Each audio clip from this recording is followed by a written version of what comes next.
Hello everybody and welcome back to another video. Today I thought I would do a video on the US M111 non-combatant gas mask. I have two amazing examples here to show you. Both of them I bought from collectors. So before we get any further, this is the earliest M111 non-combatant gas mask I have seen so far. And I have it, so that's just incredible. Both of these masks have unique things about them, but before I show off the details up close and go over the kits, I'm just gonna go over the history real quick. It's pretty brief, so let's just get this over with.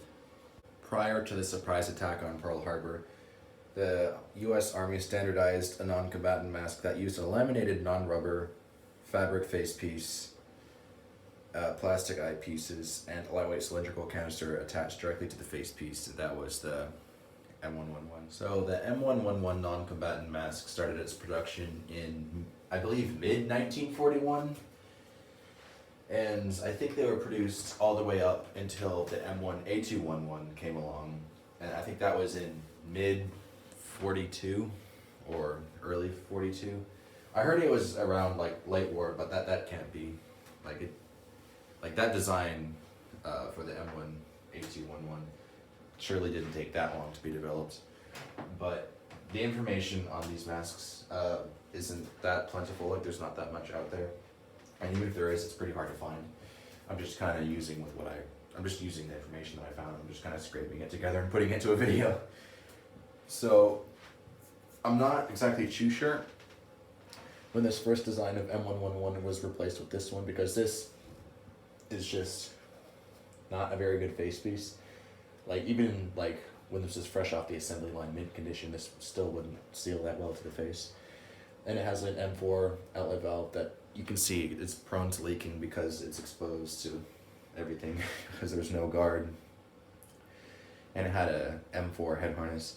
As you can see, this later M111 has the same M4 outlet valve, except it has like a better face piece that's a bit rubber coated, and same M4 head harness, and a bit better eyepieces, I think. And yeah, that seems to make a better fit. But after that, the M1A211 came along, like I was saying, like around mid-42 or something. And that was a pretty good design. It had an M8 outlet valve that actually had a guard, and still had the M4 head harness, except it wasn't the thinner black M4 head harnesses with the thin buckle tabs. It was the ones with the gray M4 head harness with I believe the double layered buckle tabs. I could be getting that entirely wrong, but you know, whatever. So yeah, that's what I got. 50,000 M111s were produced during the war, and I think it was 6 million or 10 million M1A211s were produced during the war.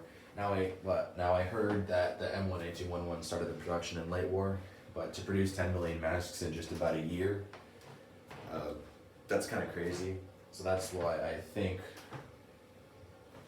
the M1A211s starting their production in mid-42 or early 42 is a bit more, reasonable or something.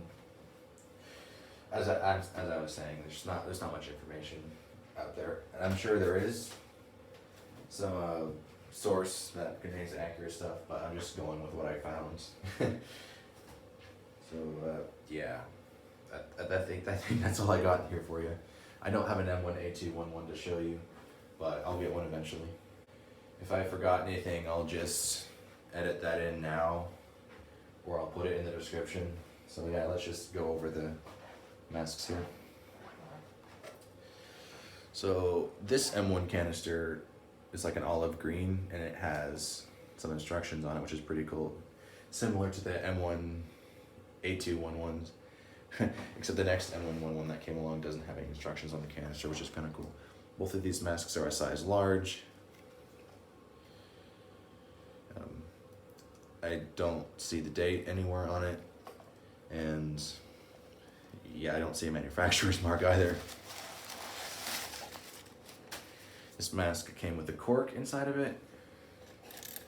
So did my other M111. a little dark to see. Here, let me see if I can get my phone, shine my flashlight in there. Now, I thought this canister was an E20R20, but I looked carefully and it says M1, US M1. You see that right there? US M1. All right, let me just put this back here.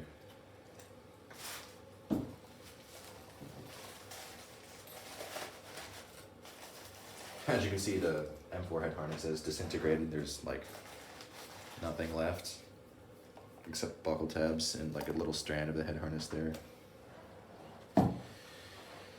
So yeah, here's the later M111.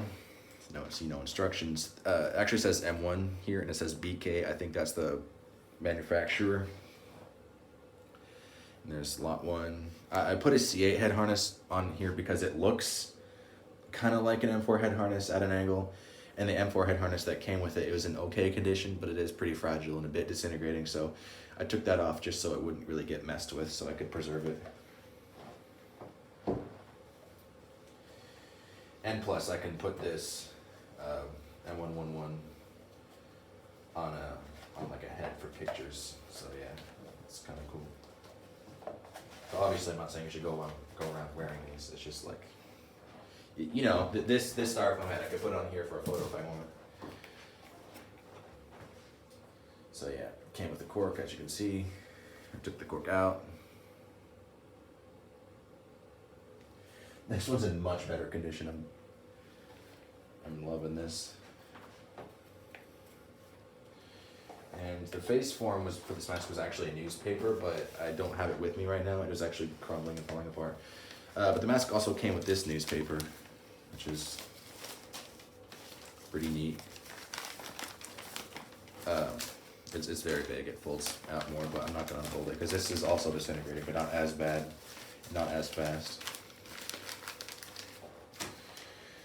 Oops, I folded that back wrong. How did this fucking...